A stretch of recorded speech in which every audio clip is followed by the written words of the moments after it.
Who you trust matters. At News 1226, finding truth is our promise to you. Checking the facts on all sides. And we'll continue to keep you covered. To serve you with accuracy. Now, we have issued a first alert weather days. Impact. Our IT will continue following this story and transparency. We begin with breaking news happening right now. Empowering you to make the best decisions for your family, for your future. News 1226. Who you trust matters. It's the coldest time of year in the CSRA. To stay up to date on anything winter weather to severe weather, download our First Alert Weather app to get the most accurate forecast in our area. The First Alert team, the best in Georgia. Parker's Kitchen is my new daily coffee stop. High-quality gourmet beans are freshly ground for every cup. Get your own cup of great-tasting, freshly brewed coffee at Parker's Kitchen. Live from Augusta, you're watching News 12 live at 5. Good evening. Thanks for joining us live at 5. I'm Zaina Halliburton. One suspect is under arrest and 2 more are on the loose after a store clerk was shot and killed on Lumpkin Road. Richmond County deputies say 29-year-old Adbala Rubia died Friday night after being shot while working at the smoke shop. Deputies say they were able to identify 3 suspects and their vehicle in Burke County. 22-year-old Terrence Walker was arrested after a high-speed chase. He's charged with aggravated assault, armed robbery, and a gun charge. Deputies are still looking for the other 2 suspects. Your Kennedy Payne is live in our newsroom with what we've learned about that store clerk. Kennedy. Yeah, I spoke with several people in the South Augusta community today, all who know him as Jordan, and all of them say this is a community that is now mourning over the loss of a friend. Jordan owned the shop with his 2 brothers, but his friend Mia Posey, who owns a shop nearby, says he often worked shifts by himself. She says the smoke shop hasn't even been open very long. Posey says Jordan was the kind of person to always look out for you, and he often checked on her and her friends to make sure they were safe. She described him as a down-to-earth kind of guy. She says they have a neighbor who is blind, and oftentimes Jordan would stop what he was doing to make sure he made it back home safely. Mia says she's now reflecting on their last interaction and clinging to that word, safe. She texted him telling him to get home safely, and now she's left reminded that he couldn't. Was one to blend with whoever he was just real sweet.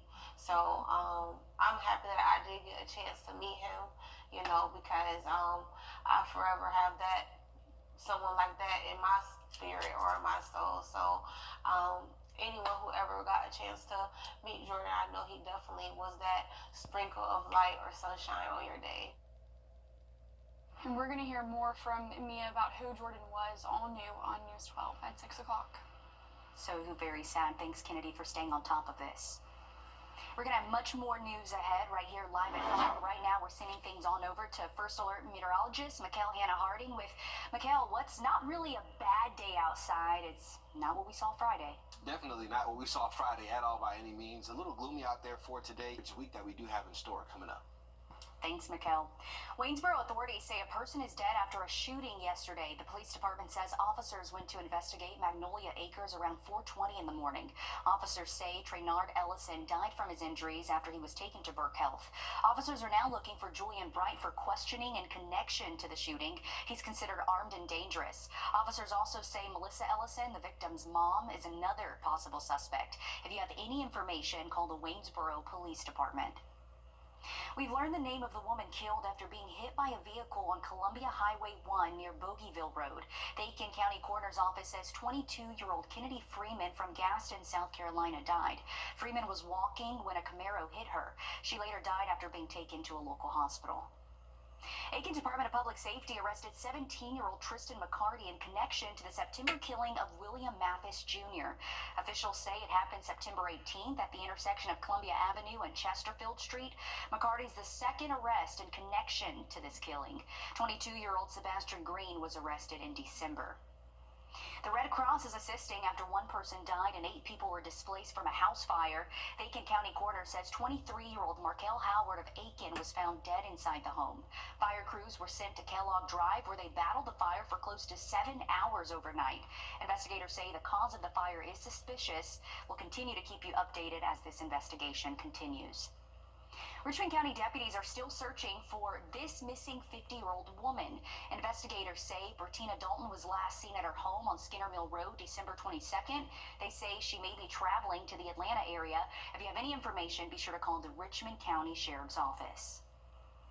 Rudy Giuliani. Appalachia High School students did not physically attend classes today for the second time in less than a week, but this time it was so staff can learn the new weapons detection security systems. The school board approved the security system after a student was found with a gun at Appalachia High School last week. Parents have been calling for more security measures since the deadly shooting in August. We'll have more on what this security system will do coming up in 30 minutes. Changes could be coming to concealed carry permits. U.S. Senator Lindsey Graham is working on a bill that will allow concealed carry permits to be used in other states, treating the permits like a driver's license. The permits will be valid in other states that allow concealed carry. Graham recently reintroduced the bill into the Senate and found support from more than a dozen other senators. Tomorrow, state lawmakers will be back to work in Columbia as they begin a new legislative session. One of their top priorities, as always, is figuring out how to spend billions of dollars in the next state budget. Your South Carolina State House reporter Mary Green explains how the governor is urging lawmakers to allocate that taxpayer money. On Monday, Governor Henry McMaster released his recommendations for state spending in the year ahead.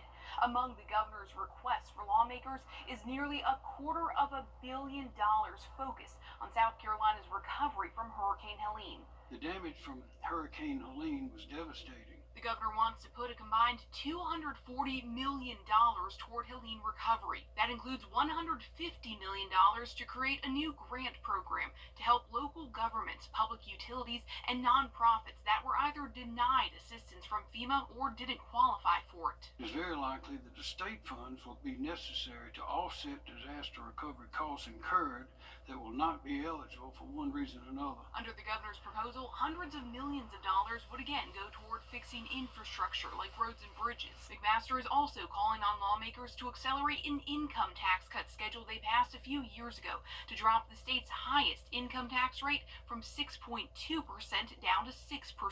We should continue cutting or eliminating the personal income tax rate as much as we can and as fast as we can. His executive budget would allocate money to raise pay for state law enforcement officers, put funding toward ensuring every school in the state has a school resource officer, and raise teachers' minimum pay up to $50,000. That's been the governor's goal for years, but this proposal would come a year ahead of the target date in 2026 that he had initially set to hit that benchmark. But I emphasize again, we should not stop then. And among the larger projects McMaster is asking lawmakers to fund is South Carolina's first neurological hospital in Columbia through the University of South Carolina. The governor is asking the General Assembly to put $100 million toward it. And again, these are recommendations for lawmakers who will begin taking up budget requests shortly after they gavel into session here on Tuesday. Reporting from the State House, I'm Mary Green. Also among the governor's requests are for lawmakers to allow people to purchase lottery tickets using credit and debit cards. South Carolina is one of just 3 states that still require cash for these purchases, which McMaster says is contributing to dwindling lottery revenues that fund college scholarships and other education programs. Also today, the first Georgia legislative session of the new year begins. We'll hear more on the day's events and some of the bills introduced today from your State House reporter, Abby Kasouris, in the next half hour. As the cold continues to linger this week, some people will turn to other ways to heat their home. We'll show you some of the dangers that can come with those methods after the break. And we are looking mostly dry this week, but chilly in the mornings, especially in our afternoons on the cooler side. We'll break that down in the full forecast coming up next. Time and Temp, brought to you by your First Alert weather team. This is not you. .com. We're taking a look now at the FlightAware Misery Map, where flights in the southeast are returning to normal after last week's winter weather. Atlanta's Hartsfield-Jackson Airport still has a number of delays, but it has come down over the weekend, which of course is great news. On Saturday, there were lines as long as 2 hours for security, as many people ended up missing their flights. A number of people say they had to spend the overnight hours sleeping at the airport. Since then, airport officials say all runways are operational and all roads are at the airport are clear. So that's good news. We know a lot of people were affected by that. Hey, my grandma was affected. affected by this out of Dallas. She was supposed to fly here, but with that storm too, it's just, better safe than sorry. For sure, better safe than sorry. I remember, I think in Atlanta they had an issue with a plane, with engine failure and things like that before the plane took off, thankfully. But it was a lot going on at the airports across the country, and thankfully they're starting to get back to some sense of normalcy after a pretty hectic finish to the week. But we're looking outside today. It's been looking like rain for a lot of today. Some areas did see a few passing showers earlier in the afternoon. We're looking at temperatures here. Good news. I like the sun. Thanks, Mikkel. With cold temperatures still lingering, some people might turn to different methods to heat their home, and some of those methods can be deadly. Anastasia Almost has more on what you need to know when trying to stay warm this winter. As we experience these power outages, more people are going to start looking for alternative ways to heat their homes, which means that they may be creating a dangerous environment with carbon monoxide. The National Weather Service says that it's actually the leading cause of death after a storm. You might remember back in 2021 in Texas after a winter storm and extended power outages, many people turned to alternative ways to cook and heat their homes, leading to 17 deaths and 1,400 hospitalizations due to carbon monoxide poisoning. It comes from combustion fumes produced in gasoline engines, stoves, generators, and even burning charcoal or wood. Here's what you need to know if power should go out. Never use a generator, pressure washer, or any gasoline-powered engine inside your home. Use an extension cord that is more than 20 feet long to keep the generator away from your house. Have a battery-powered carbon monoxide detector. Keep vents free of debris. Never use a charcoal grill, lantern, or portable camping stove inside your home or a camper. Never leave the motor running with a vehicle parked in an enclosed environment such as your garage. Now, common symptoms of carbon monoxide poisoning are nausea, confusion, headache, and dizziness. If you think that you may have carbon monoxide poisoning, you should seek medical attention right away. In Midtown, I'm Anastasia Olmos. Atlanta News First investigates. Something to stay on top of. If you choose to use another method to heat your home, like a fireplace or a space heater, remember to follow safety guidelines and properly ventilate the area. Coming up, researchers in South Carolina are starting to look into the long-term effects of vaping. We'll show you a group they're looking into coming up. First Alert Radar, powered by Jim Hudson Automotive Group. Are you tired of... Make it easy with 50-month interest-free financing, plus convenient delivery and expert setup so you can focus on the fun during the Roast to Go Kids New Year's sale. Two major Charlotte hospitals are restricting visitors due to respiratory illness concerns. Starting tomorrow, visitors 12 and under will not be allowed in emergency rooms, rehab units, acute care hospitals, and other facilities. Visitors will also wear masks while in certain areas. Here in Georgia and South Carolina, respiratory illness levels still remain at high levels, with influenza as the leading reason for emergency room visits. Gotta stay safe out there. It's going around. Researchers at MUSC Sean Jenkins Children's are looking into the long-term effects of vaping, concentrating on cases of ages 12 to 18 to stop any potential dangers later in life. Tiana Maxwell has more on how they're conducting the study. Medical officials here at MUSC are using ultrasounds to determine if your lungs are damaged. They're looking at specific lines on the monitor indicating a clear sign of developing injury on an otherwise blank screen that would mean healthy lungs. These are called B lines, or a vertical line coming down the lung, signaling injury as less air passes through.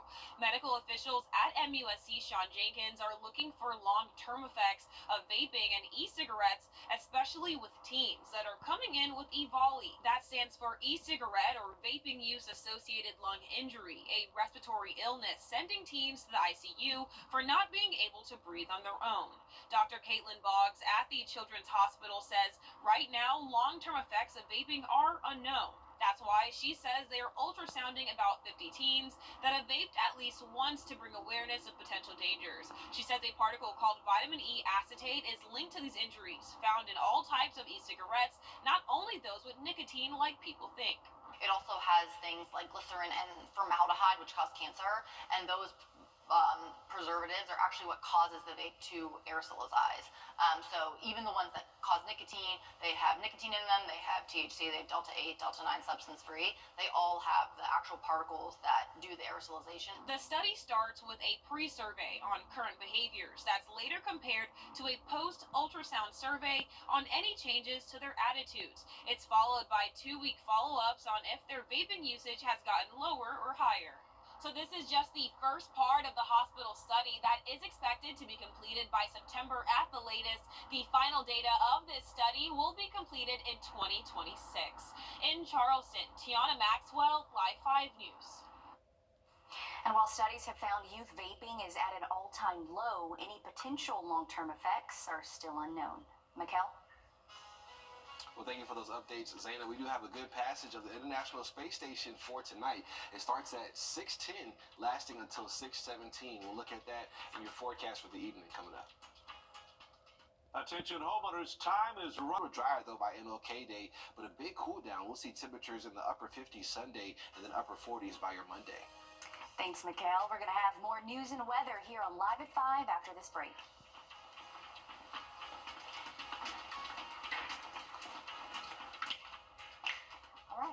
It's the coldest time of year in the CSRA. To stay up to date on anything winter weather to severe weather, download our First Alert Weather app to get the most accurate forecast in our area. The 2025 fall and winter clearance at Lake.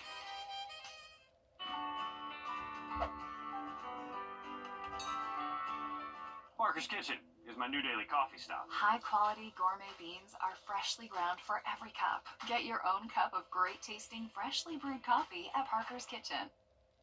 You're watching News 12 Live at 5. Continues. Well, it's the last week of the Biden administration, and politics on Capitol Hill are expected to undergo some big changes in the next few weeks. And here at home, both Georgia and South Carolina General Assemblies are meeting to kick off their 2025 legislative sessions this week. On their to-do list are dozens and dozens of laws that could affect you, your family, and your money. But first, we'll send things over and get a check of the weather with your First Alert meteorologist, Mikkel Hannah Harding. Mikkel, after an icy weekend, it sounds like things are finally going to warm up just a little bit for us. It definitely was a cold one out there, Will. We are going to see temperatures this week at least a little closer to average, but a great passage, and I would encourage you to at least try as we get closer to just after 6. We'll look at your full forecast here coming up. Sounds good. Thanks, Mikkel. In Georgia, the legislative session kicked off today with Republicans continuing to control both chambers. Top issues will include Governor Brian Kemp's push to limit lawsuit verdicts and proposed responses to the deadly mass shooting at Appalachia High School. Your State House reporter Abby Casoris has the latest on the first day's proceedings from Atlanta. Number 34, Devin Seaball. Swearing in, a necessary step. I'm looking forward to working alongside each one of you in this chamber. Smiles and excitement as lawmakers jockey to get their bills filed first. In September, a shooting in Appalachia High School, a parent's worst fear. A 14-year-old student accused of killing 2 students and 2 teachers, injuring others. State Senator Jason Anabatarte says the thought of another school shooting scares him every day. I mean, I've got 3 kids in public schools. My wife's a public school teacher. Something like that could happen in any school. Teachers and administrators were able to call for help through the Centegix alert system. Police arrived in the matter of minutes. The school used state dollars to purchase the system, installed just a few days before. Anabatarte wants all schools to have an alert system. He says the investment is priceless. He suggests they could possibly name the bill to honor one of the Appalachia victims. So I'm hoping that this legislation will hopefully lift up these families and make sure that their legacy lives on forever. On the House side, State Representative Michelle Au, arriving early, filing what she hopes to be House Bill 1, the Pediatric Health Safe Storage Bill, requiring adults to secure their guns with a lock or a safe. The gun is around children. Claudia Fruin is a retired pediatrician working on safe gun advocacy. Require all gun owners, of which I am one. I am a responsible gun owner. Be responsible and store their firearms safely to prevent youth suicide, accidental injuries, and stolen guns. We do expect that those first bills will be presented tomorrow and then assigned to a committee. Lawmakers will have the next 39 days to discuss, argue, and vote on legislation. In Atlanta, I'm Abby Casoris. And just as a quick refresher, Georgia's 2 senators are Democrats John Ossoff and Raphael Warnock. And out of Georgia's 14 representatives, just 2 cover our area. Republican Rick Allen represents District 12, which includes most Georgia counties in the CSRA, including Richmond and Burke County. Republican Mike Collins represents District 10, which includes parts of Wilkes, Taliaferro, and Hancock counties. On the other side of the river, South Carolina's 2025 legislative session begins tomorrow. Well, human trafficking is up across South Carolina and in Aiken County. Today, South Carolina Attorney General Alan Wilson released the annual Human Trafficking Task Force report for 2024. In this 74-page report, it lists Aiken County as having 7 human trafficking tips in 2024, up from 4 tips in 2023. Greenville, Charleston, and Richland counties lead with more than 30 tips each. In total, the report tallies 285 tips investigated, mainly for sex trafficking. Wilson says to combat the state's rising human trafficking crisis, his task force requested $12 million from the General Assembly to develop and expand community-based and residential programs. Instead, the state task force got $6.5 million from this year's budget. Loved ones of late first responders are calling for mandated suicide prevention training. The CDC claims first responder, law enforcement, and firefighter suicides are climbing, but despite those numbers, it's likely underreported. Another report from FEMA lists law enforcement officers as making up 58% of suicides. A growing number of grieving spouses, family members, and friends are joining a group called First Help, which advocates for increasing the required training in each agency for dealing with these issues. Because of what they see and experience, they think that people can't understand. And there's some truth to that. But it doesn't mean that people don't care. It's time to stop saying they signed up for it, so, they know what they were getting into. We owe it to them to teach them how to protect themselves.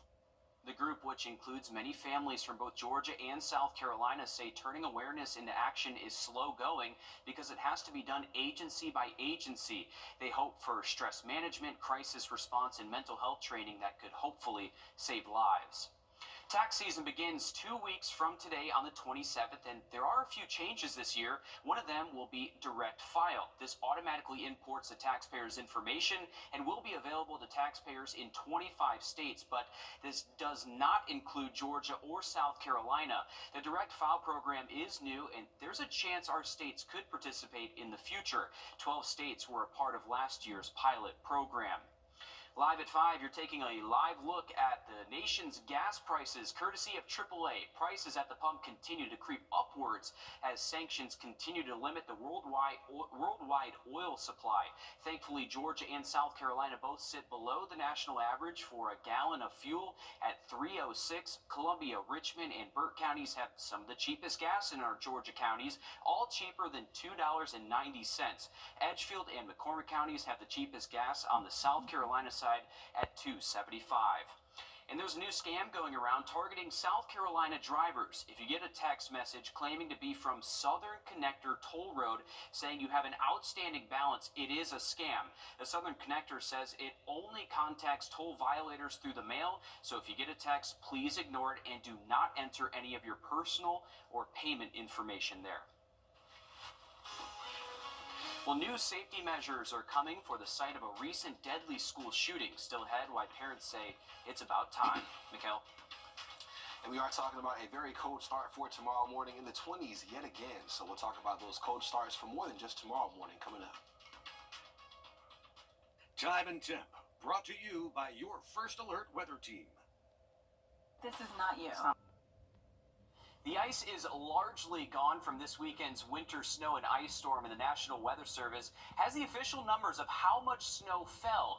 In Atlanta, they're reporting a total of just over 2 inches of snow Friday. In Druid Hill, some people measured as much as 5.8 inches. The most snow Atlanta has ever received in a single day was more than 8 inches on January 23rd. That was back in 1940. So, Mikhail, looking here at it, 1940. That's a long time ago. Do we have the official measurements from right here at home from the National Weather Service of what we saw? Yes, at Bushfield, we saw a little over an inch of snow and sleet combined and exactly around an inch of snow alone. So that was pretty impressive for us, and that's the most snow we saw since 2014. Of course, with that historic ice storm, and thankfully we didn't see that similar of a scenario played out. Daniel Field Airport also picked up around half an inch of snow on Friday. So we did see some impressive snow totals for CSRA standards. So we'll call it partly cloudy for your Wednesday, more sunshine Thursday, Friday, and then we're looking at rain chances by the weekend. All right, thanks, Mikhail. Today, instead of learning in the classroom, Appalachia high schoolers worked from home. This to give workers time to install a new weapons detection system. The school was the site of a mass shooting on September 4th that killed 2 students and 2 teachers. And just last week, another student was caught with a gun. Blake Devine spoke to advocates who say this should have been done months ago.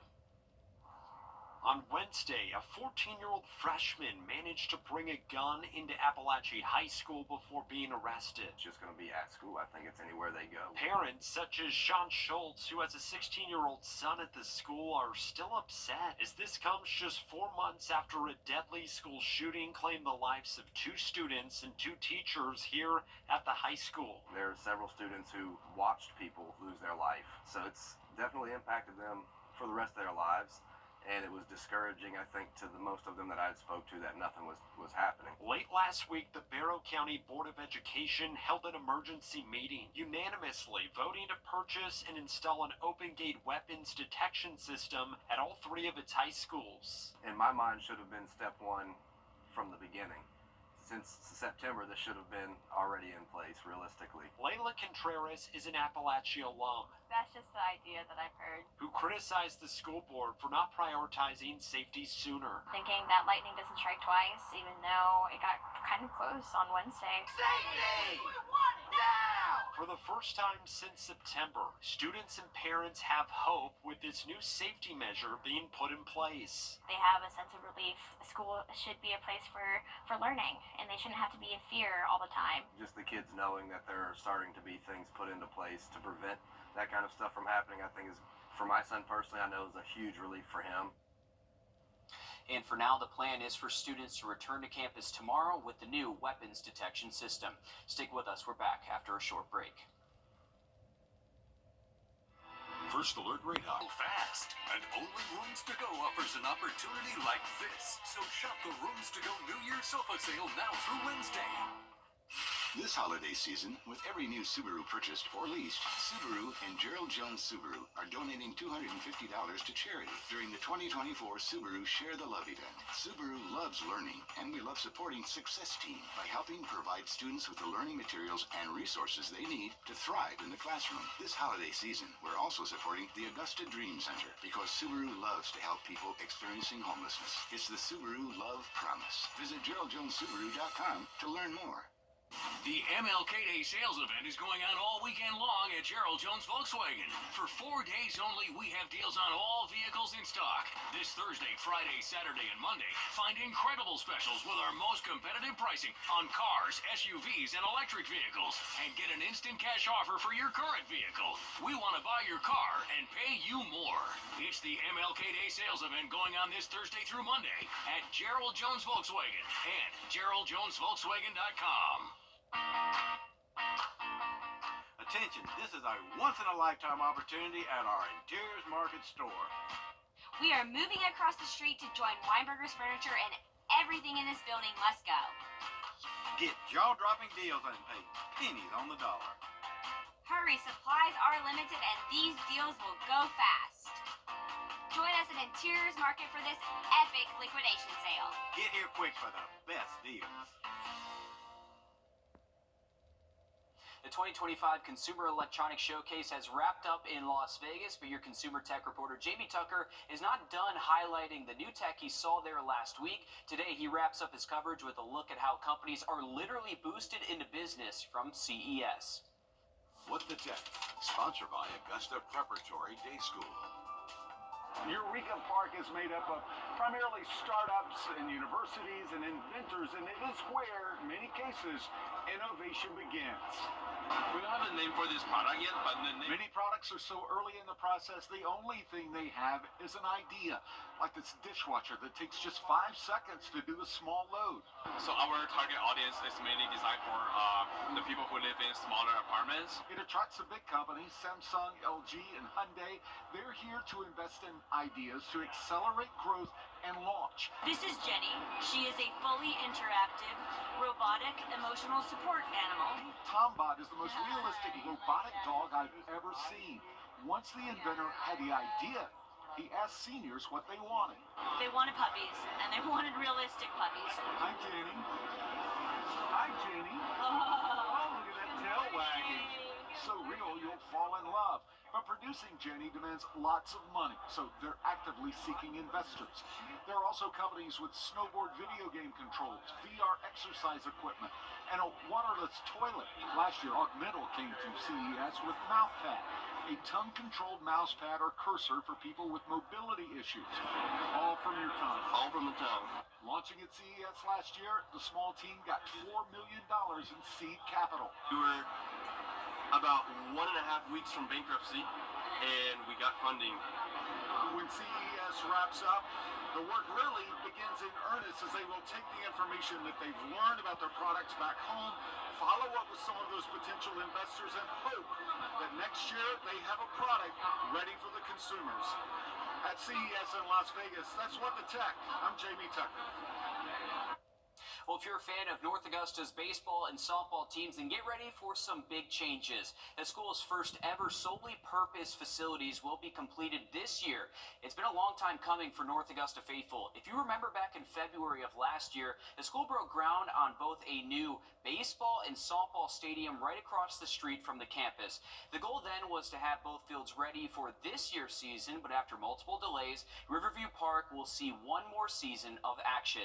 The over $8 million project funded by a sales tax referendum continues to take shape. Head baseball coach Kevin Lynn says some of the delays were due to Hurricane Helene and just how big of a project this is to complete. A worker we spoke with out at the job site today told us that the fields could take anywhere from 3 to 5 more months to complete. In the event that construction finishes during the season, Coach Lynn says the team will not transition over there until the season is complete. I don't want to start a season or halfway through the season on a new field, especially something we've been waiting on for so long. I don't want to start halfway through. I don't want to have a summer ball starting there. I want our kids to start a regular season there and open a season up, have a true home opener. And for those of you who may not know, Riverview Park has served as the Yellow Jackets' home field for decades. Coach Lynn admitted that his seniors would love a chance to play at the new stadium, but something about getting to play their final season there just feels right. We'll have more on this story coming up all new on News 12 at 6 o'clock. Mikkel? Well, it's going to be a cold evening out there for tonight. We're looking at temperatures in the 30s before midnight yet again, so very winter-like out there. Your forecast one more time coming up. Dear creditors. More than 200 dogs, mostly poodle mixes, rescued from deplorable conditions last week in Noonan, Georgia. Since then, we've seen an incredible amount of support for these animals and have some good news to share with you as well. Savannah's Renegade Paws Rescue took in 18 of these dogs who were all in poor health and condition. But now they say all 18 are in foster homes awaiting medical clearance and then hopefully adoption later on. They say they've received hundreds of foster applications and even some more adoption applications as well. Dog groomers, animal hospitals, and volunteers all stepped in to get these animals medical care and back on the right track. And just look at those faces there. It's good to see the community come together for things like this, and it's so sad that those dogs had to go through something like this to get to where they are now, really. No, I definitely agree. No animal deserves to go through that, and it's just good to see the before, especially right there, before and after is crazy. But just look at those so pictures right there. I mean, they just look like they know they're in helpful hands. I think animals definitely know, the difference between a good environment and a bad environment. Absolutely. So, just glad that this is a positive outcome here. But like you said, just kind of sad that there are people out there that treat animals like this. So, just glad we have rescue places and that they can, all 18 of them. That's pretty impressive. They all found their forever homes, hopefully. So we're looking at gloomy skies across the area. This is Columbia County, Grovetown, I-20, 49 degrees right now with the southwest wind at 3. So just not too windy, but it's chilly and cool for most areas today with that gloomy feel out there. We see an area of low pressure to our south. We've seen a few isolated showers for today, but we'll stay nice and dry for the remainder of this evening. And just looking at those clouds slowly clearing out as we head through tonight. Temperatures right now in the 40s and 50s across the area. Philadelphia, and it's going to be a chilly evening out there as we see clear skies start to build in later tonight and temperatures dropping into the 30s before midnight. And we're looking at low temperatures by tomorrow morning in the 20s for everyone. So it's going to be a cold start, and you will need that winter jacket as you do wake up for tomorrow morning. So bundle up, stepping out the door. So far for really the month of January, it's been a very below average and cold month out there. This will likely go down as one of the colder Januaries that we have seen historically there. But mostly sunny here as we head towards tomorrow. A little cloud cover for your Wednesday and staying cool. All right, thanks, Mikhail. Stick with us. We'll have more news, weather, and sports coming up after a short break on News 12 at 6 o'clock.